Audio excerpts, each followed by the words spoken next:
राज्यातील 23 नगर परिषदा आणि नगरपंचायतींसह विविध जिल्ह्यातील एकूण 143 सदस्य पदांसाठी आज मतदानाची प्रक्रिया पार पडते आहे। सकाळी 7:30 ते संध्याकाळी 5:30 या वेळेत मतदानासाठी वेळ देण्यात आलाय। दरम्यान नगरपंचायत आणि नगरपालिकेच्या बड्या लढती देखील आता समोर आलेल्या आहेत। त्या बड्या लढती नेमक्या कोणत्या आहेत ते आपण पाहूयात।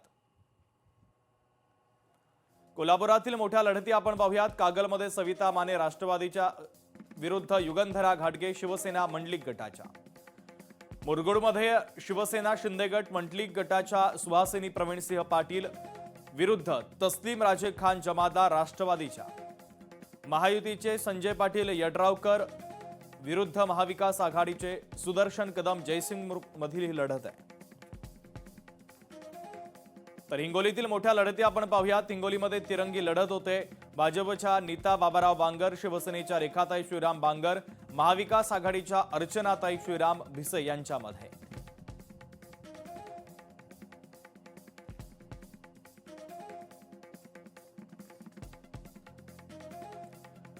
नाशिकमधील सिन्नरमध्ये भाजपचे हेमंत वाजे विरुद्ध महाविकास आघाडीचे प्रमोद चोथवे आणि अजित पवार गटाचे विठ्ठलराजे, त्र्यंबकेश्वरमध्ये भाजपचे कैलास घोले, राष्ट्रवादीचे सुरेश गंगापुत्रे, शिवसेनेचे त्रिवेणी तुंगार सोनवणे।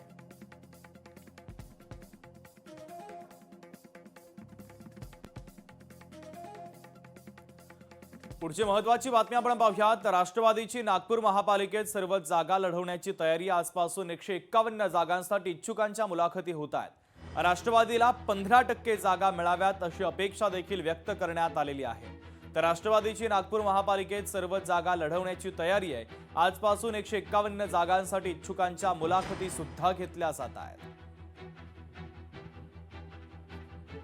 350 लोकांनी आमच्याकडे अर्ज सादर केलेले आहे। त्यांच्या आजपासून आम्ही मुलाखती सुरू केलेल्या आहे। त्यामध्ये आम्हाला आमची तयारी जी आहे 151 मध्ये आम्ही करतो आहे। नागपूरचे 151 उमेदवार आम्हाला द्यायचे आहे। करावीच लागेल ना, निवडणूक आहे। निवडणुकीमध्ये काय होते का नाही होते, महायुती होईल नाही होईल याकडे बघण्यापेक्षा आपण आपली शक्ती वाढवण्याचा आमचा अधिकार आहे ना। आम्ही राष्ट्रवादी काँग्रेस पक्षाचे दादा ग्रुप ते प्रयत्न आम्ही ताकदीने करतो आहे। तुम्ही बघता इतक्यामध्ये नागपूर शहरामध्ये राष्ट्रवादीची वाढ मोठ्या प्रमाणात झालेली आहे। कारण की जे माझे खंदे सहकारी या ठिकाणी बसलेले आहे ते प्रत्येकजण आपल्या परीने या ठिकाणी काम। लोकशाही मराठी ऐका, पहा, जागरूक रहा।